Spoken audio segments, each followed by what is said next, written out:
সংখ্যা ঢের কমে গেছে। সো আমরা নৌকো করে ওপারে যাচ্ছি সুবর্ণরেখা ক্রস করে। এখানে এই যে দেখছেন সবাই আছে, সূর্যাস্ত প্রায় হয়ে গেল, আর একটা নৌকো এদিকে চলে এসছে। আমরা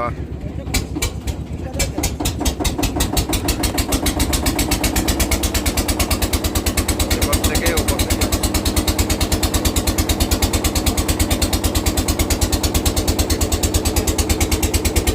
এখানে দেখছেন ওপর থেকে আরেকটা নৌকো ক্রমাগত চলছে, একটা আসছে একটা যাচ্ছে।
আমরা এপাশে চলে এলাম, এপাশের ঘাটে।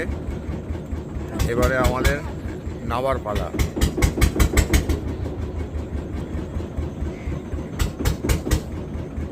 সো ফ্রেন্ডস, আমরা নৌকো করে সানসেট দেখতে দেখতে এপাশে চলে এলাম। এপাশে একটু দেখাই আপনাদের এবারে কি আছে। এই দেখুন, প্রচুর মানুষ, প্রচুর গাড়ি এপার ওপার করছে। এই নৌকো এপার ওপার করতে গেলে এই যে দেখুন সব বাইক কীভাবে পার হচ্ছে। এখানে একটা ছোটো চায়ের দোকানও রয়েছে।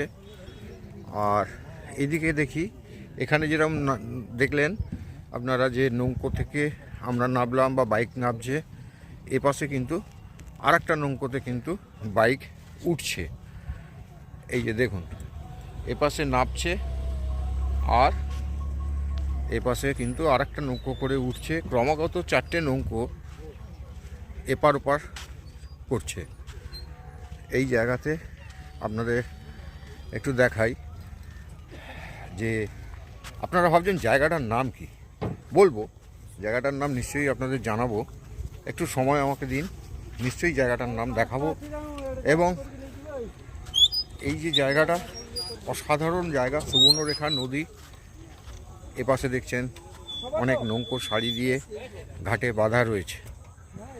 তো এই হলো দেখুন, এই যে দেখুন অসাধারণ জায়গা।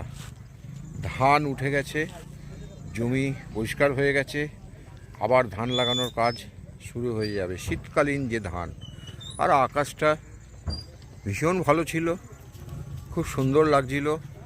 তো দেখুন পিছনে আমার সহধর্মিনী, এইদিকে থাকো। কি তোমার কেমন লাগছে বলো? ভালো, খুব সুন্দর জায়গা, খুব সুন্দর লাগছে। ছোট করেই বলে, বেশি কথা বলে না, অল্প কথা বলা মানুষ, আমার মতো বকবকানি করে না। তো যাই হোক, সঙ্গে থাকুন, দেখতে থাকুন। আজকে আমাদের একটা ছোট্ট এক্সপ্লোরেশন। মনটা ভালো নেই, যার জন্য একটু ঘুরে ফিরে মনটাকে ভালো করার চেষ্টা করছি। Thank you.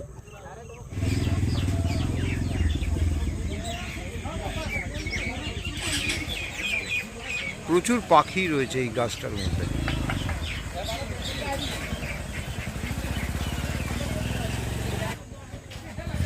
এইখানে প্রচুর ছোটোখাটো চায়ের দোকান টোকান রয়েছে।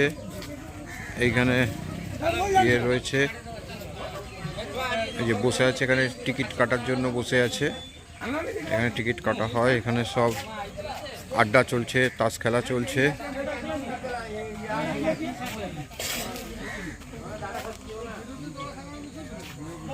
এই হচ্ছেন জয়ন্তদা। জয়ন্তদা হচ্ছে এই ঘাটের মূল মালিক। জয়ন্তদার সঙ্গে আলাপ করিয়ে দেবো কোনো একদিন, কোনো এক সময়।